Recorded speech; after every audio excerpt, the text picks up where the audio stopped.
So with 2 out, a full count, Howe ready to go, and listen to this crowd. Most of the folks. In 1981, baseball witnessed something extraordinary. A 20-year-old rookie pitcher with a calm demeanor, soft voice, and windup that made him glance toward the heavens took the mound on opening day for the Los Angeles Dodgers. His name was Fernando Valenzuela, and in the career that followed, he would change baseball forever. On their feet now. Valenzuela delivers. Screwball got it swinging. What a way to start. Fernando Valenzuela in his first big league. Fernando was born on November 1st, 1960, in a small village in the state of Sonora, Mexico. He was the youngest of 12 children, raised in a humble household by his parents, Avelino and Maria, who were poor farmers of Mayo indigenous ancestry. Baseball wasn't handed to Fernando through formal training or travel leagues. He didn't have private coaches or fancy equipment. What he did have was raw talent, a work ethic, and a presence on the mound. In the fields of Sonora, he began training his left arm to build a future nobody could have predicted. By the time he was a teenager, Valenzuela had begun his professional baseball career in the Mexican leagues. He first pitched for the Mayos de Navajor in the Mexican Pacific League, before switching to the Guanajuato Tuzos in the Mexican Central League a year later. It is here he started to turn heads with a 2.23 ERA, and in 1979, at just 18 years old, he was pitching in AAA level competition with the Leones de Yucatan, posting 141 strikeouts and a 2.49 ERA. Eventually, it was the Los Angeles Dodgers that came calling, but not initially for him. Dodgers scout Mike Brito had been sent to Mexico to watch a shortstop, but during the game, a young pitcher with a chubby face and nasty off-speed caught his attention. Brito quickly forgot about the shortstop and focused entirely on Valenzuela. He was so impressed that he immediately urged the Dodgers to buy out Fernando's contract, which they did, paying $120,000 with $20,000 going to Fernando himself. It would turn out to be one of the most significant signings in team history. Valenzuela joined the Dodgers minor league system in 1979 and began adapting to life in the United States. He spoke little English, so communication was often difficult, but his talent translated across all barriers. One of the most important developments in his pitching came when he learned the screwball, a rare pitch that curves in the opposite direction of a traditional breaking ball. Dodgers pitcher Bobby Castillo taught it to him, and Fernando mastered it. Valenzuela was called up to the Dodgers late in the season as a reliever. He pitched 17 2/3 innings without giving up a single earned run, and fans started to take notice. He wasn't just surviving in the majors, he was thriving. 1981.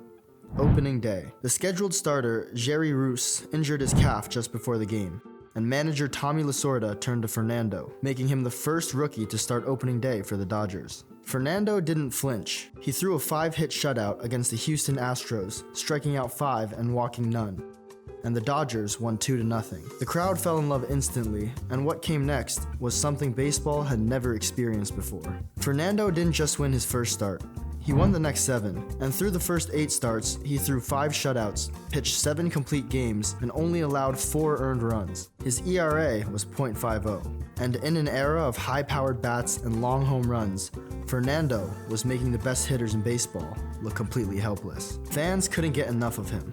They made signs with his name, waited hours for tickets to his games, and proudly wore shirts that said Viva Fernando. Radio stations blasted songs written about him. He appeared on the covers of Sports Illustrated, The Sporting News, and Baseball Digest, and during his warm-ups, the stadium speakers would play ABBA's Fernando, and the crowd would sing along. It wasn't just Dodgers fans who fell in love. Across the country, opposing teams' stadiums sold out wherever Fernando pitched. He was that electric. Additionally, he was also very rare. A Mexican-born pitcher dominating Major League Baseball was unheard of at the time. But for Latino fans, especially the massive Mexican-American community in Los Angeles, Fernando represented something even more powerful. He was one of them, a Spanish-speaking immigrant succeeding in America on his own terms. To truly understand what Fernandomania meant, you have to understand the complicated history between the Dodgers and the Latino community in LA.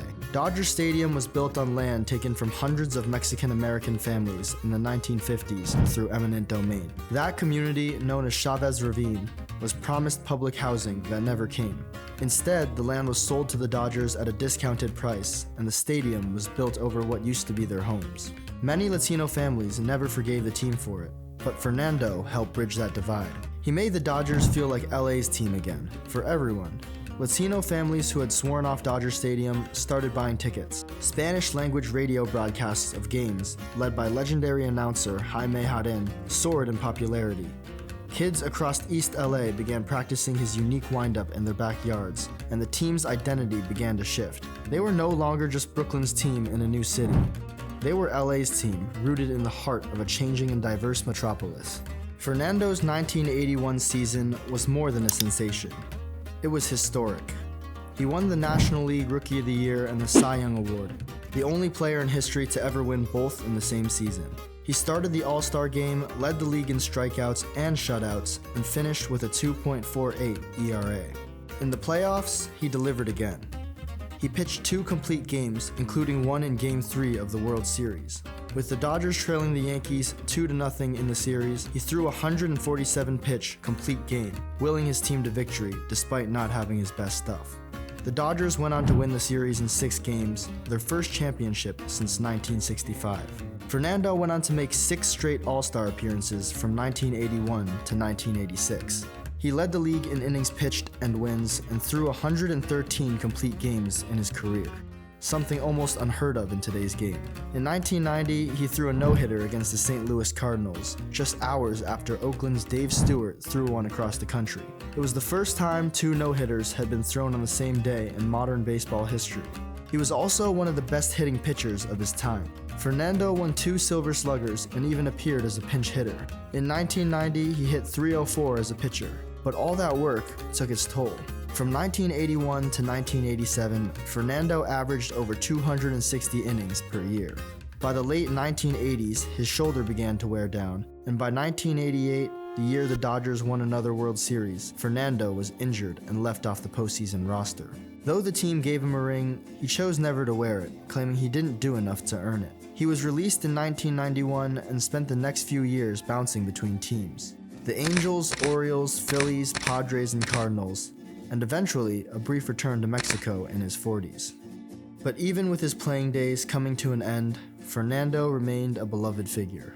In 2003, he became a Spanish-language broadcaster for the Dodgers, working alongside Jaime Ravine, and for over 2 decades, he brought the game to millions of fans across Latin America and the United States. He wasn't just a voice, he was a presence, someone who reminded everyone of the beauty and pride of the game. In 2023, the Dodgers officially retired his number 34. It had never been worn by another Dodger since his release, and now was enshrined permanently. He became one of only 2 Dodgers to have their number retired without being inducted into the Hall of Fame, something he was unfortunately not able to achieve due to the short nature of his career. Fernando Valenzuela passed away on October 22, 2024, at the age of 63. The outpouring of grief and remembrance was overwhelming.